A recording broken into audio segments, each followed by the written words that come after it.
मी doctor वसंत प्रभू, महारेराचा माजी secretary. आतापर्यंत महारेराविषयी आपण वेगळ्या बाबतीतमधली बरीचशी माहिती घेतली.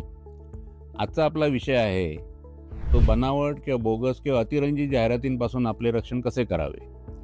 आता आपल्याला माहिती असेल की आता सणाचा मोसम येणारच आहे, तर त्यावेळी अनेक ठिकाणी या जाहिराती प्रसिद्ध होत असतात. म्हणजे त्या वृत्तपत्रांमध्ये असतील, सोशल मीडियावर असतील, खूप ठिकाणी असतात.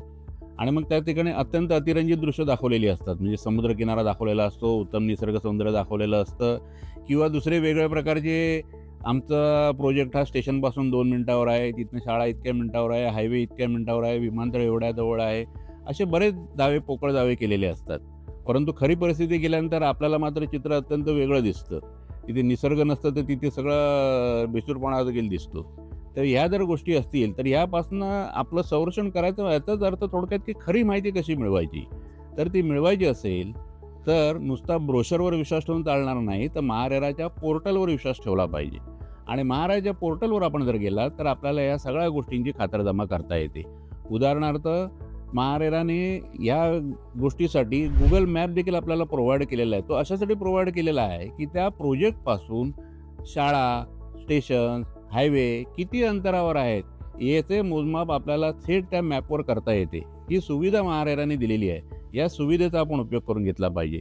दुसरं म्हणजे त्यावेळी तिथे तुम्हाला अनेक ॲम्युनिटीज दिल्या जातात. म्हणजे क्लब हाऊस दिलेला आहे, स्विमिंग पूल दिलेला आहे, आणि त्याची अव्वाची सव्वाची चित्र तुम्हाला रंगवून दाखवली जातात.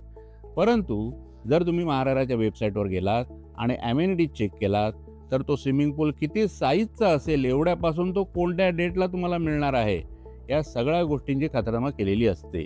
आणखी इतरसुद्धा काही ॲम्युनिटी दिलेल्या असतील तर त्याची देखील माहिती तुम्हाला दिलेली असते. त्यामुळे या सगळ्या गोष्टी आपण महारेराच्या वेबसाईटवर जाऊन खातरजमा करून घेतली पाहिजे. आणि एवढ्याचसाठी महारेराने कंपल्सरी असा रूल केलेला आहे की जेव्हा जेव्हा तुम्ही प्रोजेक्टची ॲडव्हर्टाईज करत असाल, मग ते कुठेही करा, वृत्तपत्रांमधनं करा, सोशल मीडियातनं करा, कुठनंही करा, तुम्ही महारेराचा नंबर, जो महारेराने त्या प्रोजेक्टला नंबर दिलेला आहे, तो नंबर आणि त्याच्याबरोबर QR कोड, या दोन्ही गोष्टी तिथे असल्या पाहिजेत. मग ते ॲडव्हर्टाईज तुमचा फ्लेक्स बोर्डवर असो किंवा पेपरमधलं असो, तो नंबर तिथे असला पाहिजे. एवढेच नव्हे तर 2025मध्ये असं एक सर्क्युलर महारेराने काढलं की ज्याच्यामध्ये हे नंबर अत्यंत बारीक अक्षरात लिहिले जात असत, जे लोकांना दिसत सुद्धा नसत. म्हणून तुमचा जो कॉन्टॅक्ट नंबरचा जो फॉन्ट आहे, त्या साईजचा फॉन्ट इथे वापरला गेला पाहिजे, जेणेकरून हा नंबर हा ग्राहकाच्या लक्षात येईल. आणि नंतर महारेराची वेबसाईट तर अत्यंत सहज तुम्हाला नंबर मिळाला की त्या प्रोजेक्टची माहिती मिळू शकते. त्याचं सर्टिफिकेट तुम्हाला बघता येऊ शकतं. त्याची कंप्लिशन डेट कधीपासून कधीपर्यंत आहे तेही तुम्हाला बघता येऊ शकते. या सगळ्या गोष्टी तुम्हाला बघता येऊ शकतात. म्हणजे हे तुमचं जे मायावी जाल आहे त्याच्यात तुम्ही कधी फसू नका. तर तुम्ही आपल्या पोर्टलवर विश्वास ठेवा, पोर्टलवरची माहिती चेक करा, त्याच्यामधल्या अम्युनिटीज आणि त्याचे साईजेस सगळ्या चेक करून घ्या. तर तुम्हाला या ॲडव्हर्टाईजपासून घाबरण्याचा कोणताही प्रश्न उभा राहणार नाही.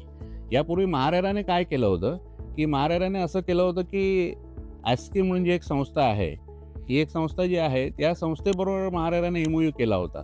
आणि ही संस्था आपल्याला सोशल मीडियामधल्या सगळ्या ॲडव्हर्टाईज काढून देत असे. आणि मग त्याच्यावर सुनावणी होऊन जर त्यांनी रेरा नंबर टाकला नसेल किंवा QR कोड टाकला नसेल तर त्यांना दंड देखील ठोठावला जात असे.